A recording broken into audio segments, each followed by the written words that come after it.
മൂന്നാറിൽ നിന്ന് വിരിപാറ എസ്റ്റേറ്റിലൂടെ ആനക്കുളത്തേക്ക് പോയതാണ് ആനകളുടെ കളി കാണാൻ.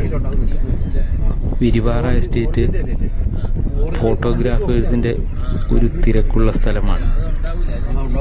അതിശയകരമായ സീനറികളാണ് അവിടെ നിന്ന് കിട്ടുക. അതുകൊണ്ട് എപ്പോഴും ഫോട്ടോഗ്രാഫേഴ്സ് നിറഞ്ഞു നിൽക്കുന്ന ഒരു സ്ഥലമാണ് വിരിപാറ എസ്റ്റേറ്റ്. അത് കഴിഞ്ഞ് ആനക്കുളത്ത് ചെന്നപ്പോൾ രാത്രിയായിട്ടാണ് ആനകൾ വന്നത്.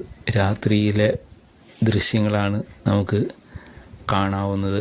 അത്ര മനോഹരമായി ഒന്നും ചിത്രീകരിക്കാനാവില്ല രാത്രി ആയതുകൊണ്ട്.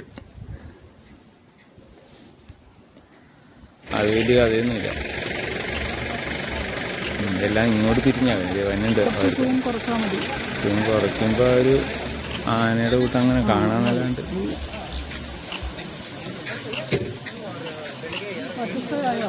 ഇപ്പൊ കിട്ടി. ഇപ്പൊ ഇനി കിട്ടാനില്ല. അതൊക്കെ എല്ലാം പോയി പോവാല്ലേ. ഇത് പോയി ഇനി കിട്ടില്ല. ഇതൊക്കെ കിട്ടി. പക്ഷെ ഇതിലേ